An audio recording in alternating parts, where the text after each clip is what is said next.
Halo, balik lagi sama gua Gafra Saji dan Ajda di video gua yang bertema atau berjudul Ngobrol Fitling, ngobrol sendiri video journaling yang episode ke-9.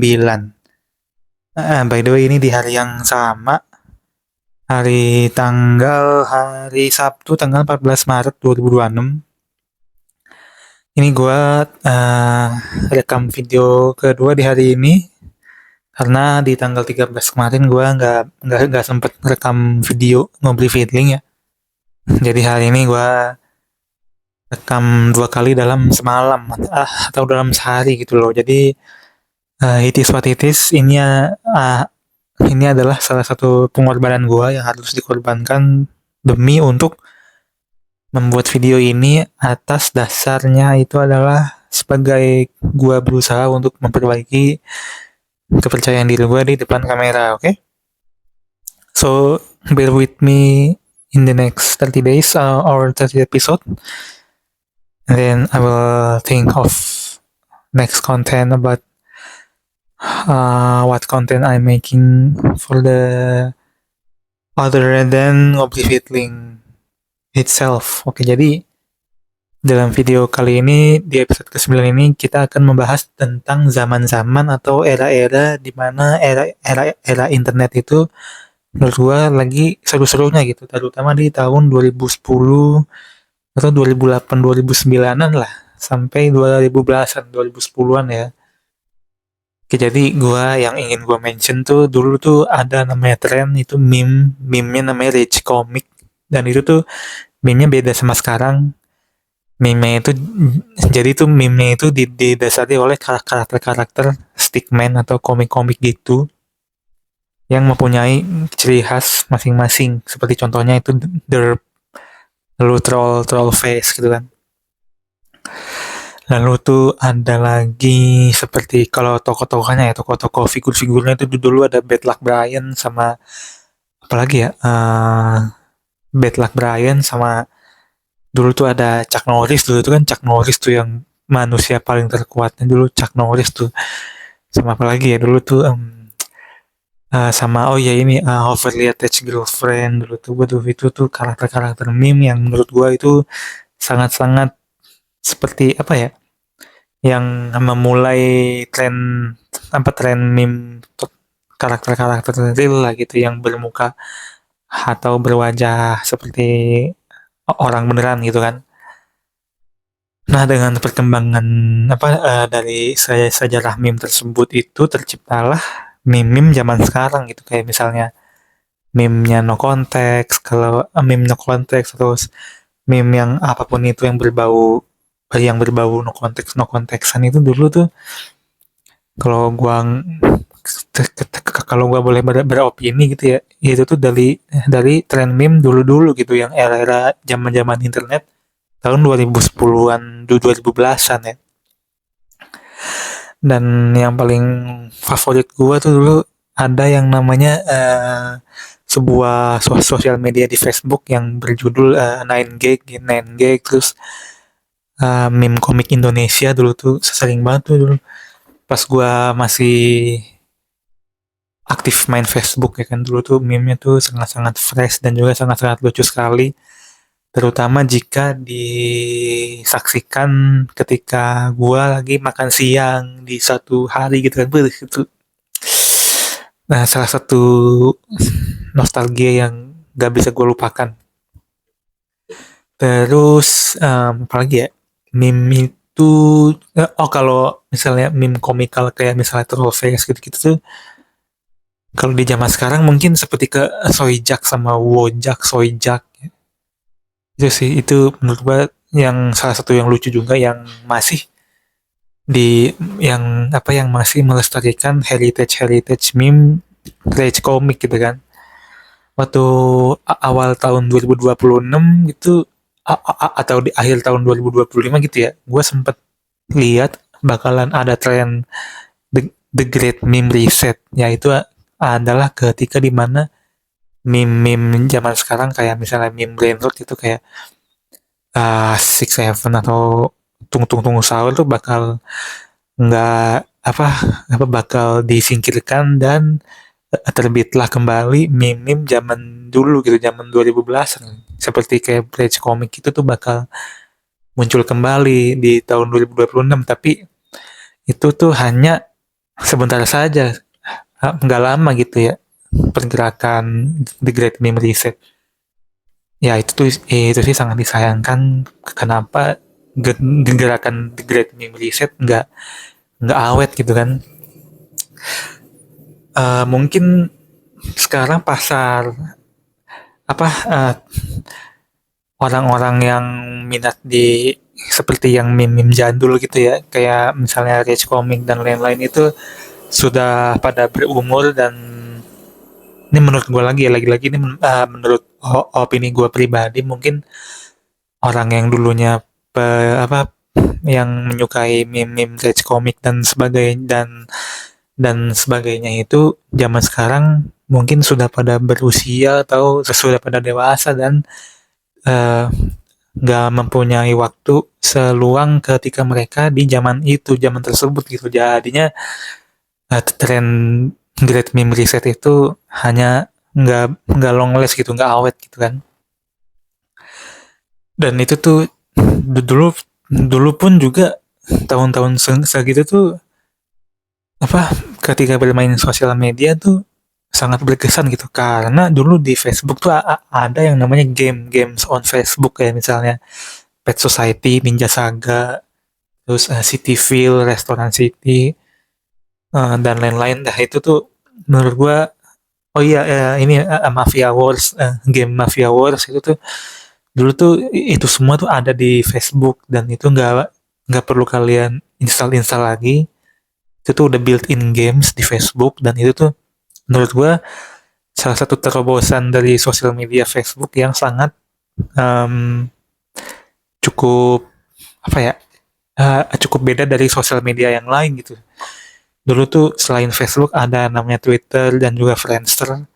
Nah, Twitter dan Friendster itu sepengetahuan gue juga, itu kalian bisa koreksi gue lagi-lagi, bisa dengan koreksi gue di komentar di bawah. Friendster dan Twitter itu setahu gue nggak fiturnya nggak selengkap di Facebook. Yang mana fitur yang gue bicarakan ini itu adalah built-in game di dalam sosial media tersebut gitu loh. Jadinya Twitter dan Friendster itu hanya sebagai platform sosial media untuk kayak sharing-sharing lewat teks, dan juga bisa berbagi foto, video juga bisa. Nah, dengan kesamaan fitur-fitur tersebut, Facebook berani membreakthroughkan fitur sosial media mereka dengan menyamatkan games, dan games itu ada banyak. Setahu gue tuh ada yang namanya Mafia Wars, terus Sims on Facebook, terus apa lagi ya, Zynga Poker, terus 8 ball pool, 8 ball pool dulu tuh seru banget, gila. Sama pokoknya banyak. Dulu tuh ada yang kayak Cityville, tetapi bertemanya kayak perang-perangan gitu ya. Ya itu judulnya ada Empires and Allies gitu kan. Dulu ada Restoran City juga tuh, itu tuh game-game zaman dulu seru banget. Ninja Saga juga termasuk ya kan. Terus kita juga bisa fitur colek teman gitu dulu tuh di Facebook. Pokoknya dulu tuh Facebook tuh sangat-sangat mengesankan lah. Dan juga dulu tuh Facebook belum ada yang namanya Facebook Marketplace. Dulu tuh Marketplace dulu adanya di Kaskus kalau nggak salah ya. Lagi-lagi kalian bisa koreksi gua, atau bisa tambah-tambahin seputar sosial media di zaman tersebut. Oh bang, ternyata dulu tuh fitur di Facebook nggak cuma hanya games, bisa ini gitu misalnya. Bang, dulu tuh di selain Kaskus, Marketplace tuh ada ini juga loh, gini gitu kan. Dan itu tuh menurut gue tuh perkembangan sosial media tuh menurut gue harus masuk di salah satu buku teknologi informasi dan komunikasi di zaman untuk di sekolah-sekolah gitu, karena dengan kita memahami perkembangan zaman teknologi khususnya untuk di sosial media, itu kita bisa belajar betapa pentingnya kita itu harus berpindah dari suatu lini masa. Kayak misalnya, oh ini di tahun segini tuh ini tuh trennya tuh ini loh segini ini, terus di tahun segini loh di tahun segini tuh tren yang naik tuh ini penggunaan AI untuk di sosial media gitu kan. Itu dengan kita memahami perkembangan teknologi sesuai zamannya, kita bisa memikirkan masa depan apa yang akan kita buat potensinya untuk ketika kita akan mengembangkan suatu program. Let's say kayak misalnya ketika nanti semisalnya zaman AI sudah nggak dibutuhkan lagi, mungkin kita bakal membuat sebuah program yang lebih canggih dari AI gitu. Kayak misalnya untuk kayak misalnya kita bisa menyalin diri kita sendiri gitu, dan juga menyalin diri kita sendiri sebagai teleponan gitu, kayak misalnya kan gitu kan bisa ya. Karena yang namanya kita membicarakan apa karena yang namanya kita berbicara tentang perkembangan teknologi, itu semua bisa possible gitu, semua bisa mungkin diciptakan asal asalkan kita mau mempelajari perkembangan zaman tersebut.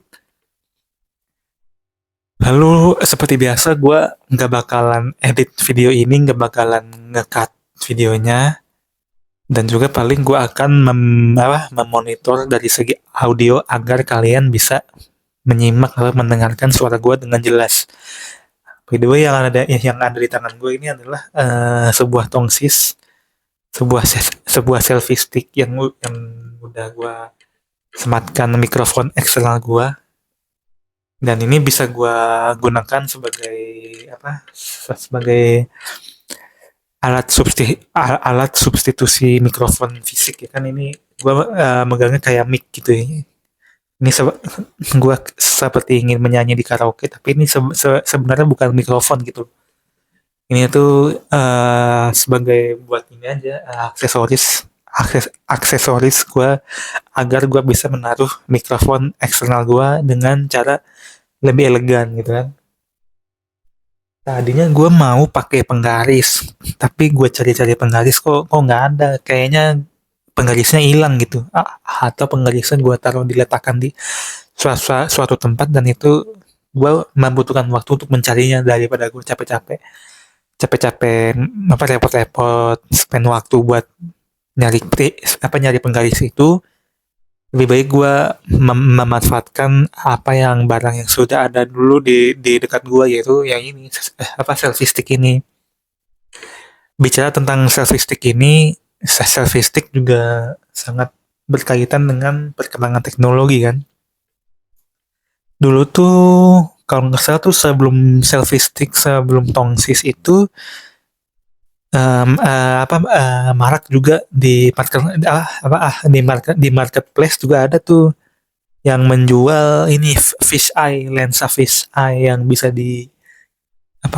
dijepit di lensa kamera gitu kan. Dulu tuh zamannya belum ada kayak smartphone layar sentuh, dulu tuh di zaman kayak BlackBerry, Nexian gitulah.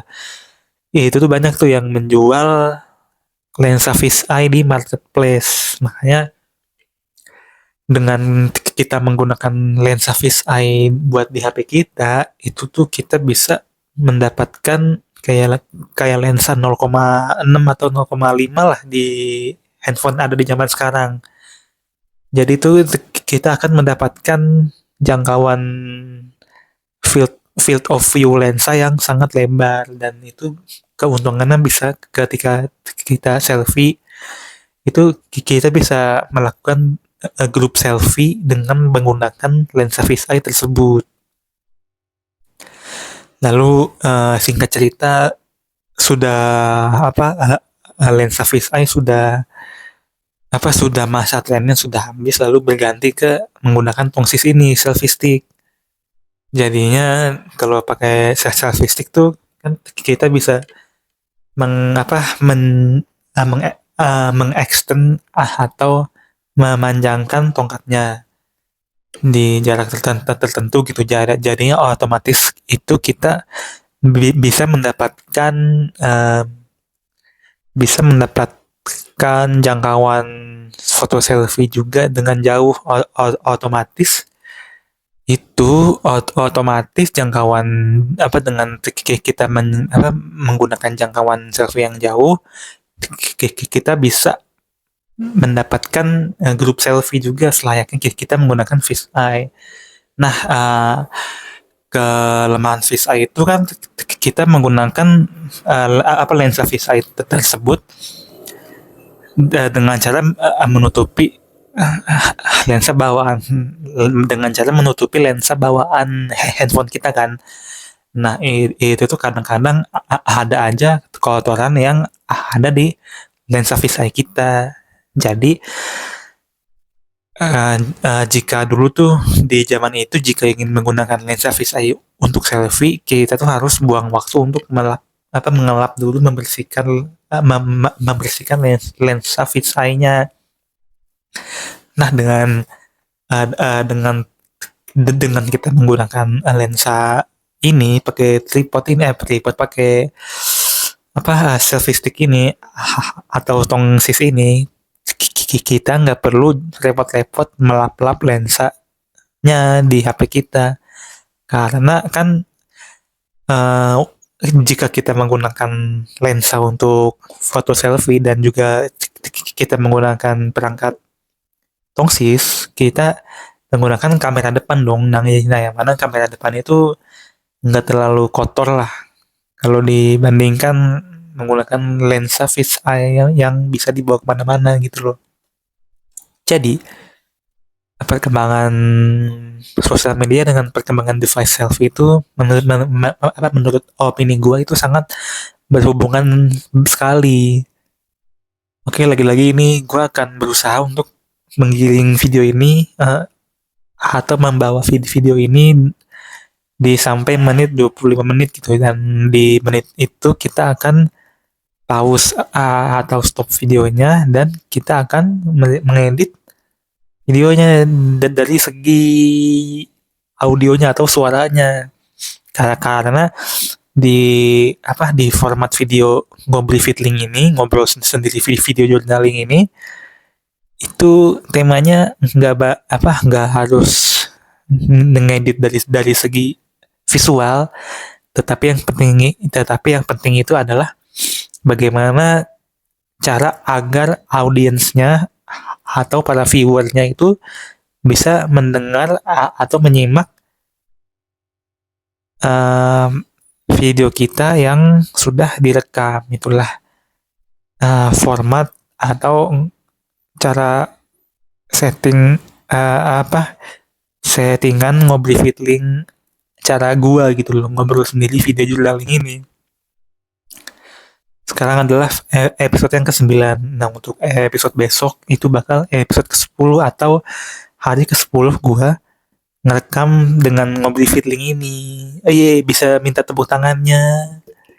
Hore, 10 berarti gua tinggal bikin 20 kali lagi. 20 kali lagi berarti 20 tambah 10 berarti 30, guys. Kita akan lihat perkembangan gua bagaimana, apakah gua sudah lebih percaya diri untuk berbicara di depan kamera. Karena jujur gue dulu waktu belum sepede sekarang, gue orangnya sangat minder, insecure gitu kan, malu-malu lah pokoknya. Dan gue tuh sangat bukan jarang sih, lebih ke nggak pernah berani berkomentar di sosial media, entah itu di Instagram, TikTok, di YouTube. Itu gue sangat jarang sekali. Dulu tuh di Facebook juga dulu tuh tergolong gue jarang banget komentar ke postingan orang gitu, nggak tahu kenapa. Gue tuh hanya sebagai silent reader aja gitu dulu tuh. Sekarang gue mau membuka diri gue agar lebih berani berinteraksi dengan sesama pengguna internet, yaitu khususnya di sosial media. Nah, dengan gue merekam dan membuat video ini, ya ini adalah bagian gue untuk berinteraksi dengan kalian. Karena dengan gue berinteraksi dengan kalian, itu sudah membangun sebuah komunitas bagi lingkungan dunia maya gue, khususnya di channel YouTube ini. Nah, oleh karena itu gue gue buka video gue, komentarnya, dan di situ tuh kalian bisa menuliskan tambahan-tambahan info mengenai topik kita yang bahas di dalam videonya gitu kan. Oke, jadi mungkin itu sekalian gue filosofi gue untuk memulai gue ngobrol feedling ini, ngobrol sendiri video journaling, ngobrol video sendiri journaling, itu kebalik ya, jangan.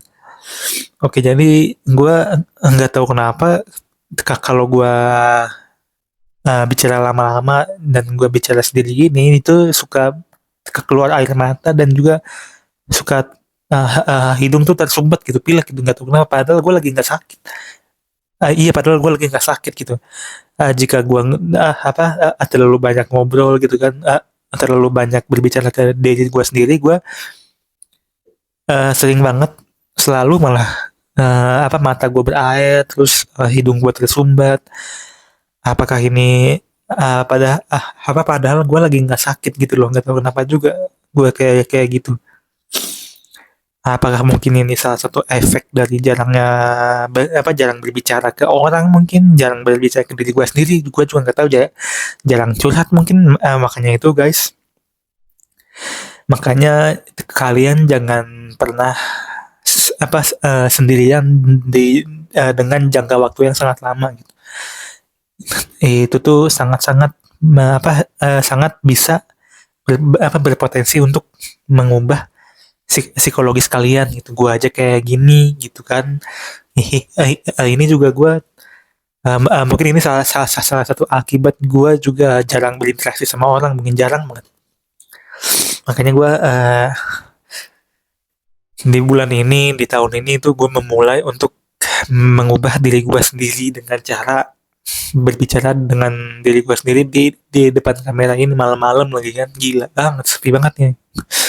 Sepi di depan rumah, nggak ada yang lewat, motor mobil jarang banget gitu kan, udah jam segini juga, dan ini musimnya sedang panas, dan kayaknya di kamar gue nanti bakal banyak nyamuk sih.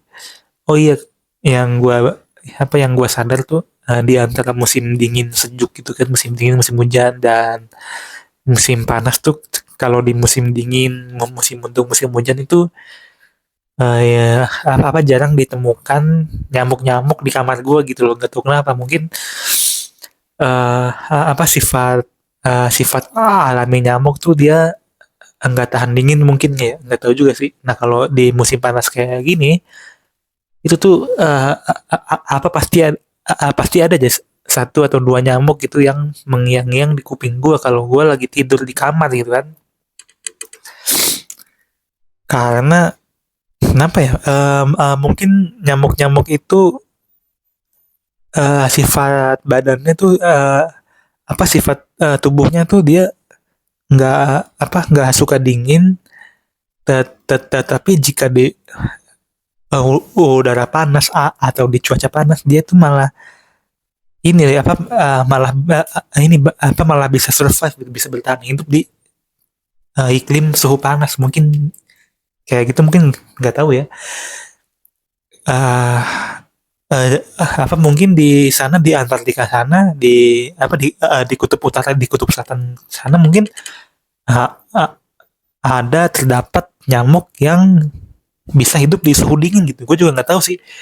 Mungkin kalian yang pernah ke kutub selatan atau ke kutub utara, mungkin ke Antartika gitu kan, pernah jalan-jalan sana, camping, itu bisa bisa sharing-sharing di kolom komentar gue di bawah, bahwa apakah ada spesies nyamuk yang bisa hidup di suhu dingin gitu, seperti di kutub utara dan selatan ataupun di Antartika. Dan ini sudah menit ke 25 menit, ini sudah memasuki menit ke 25 menit. Seperti biasa, nama gue Gafra Sajidan Ajda, dan gue akan akhiri video Ngobrol Fitling episode 9 ini. Dan seperti biasa, dadah.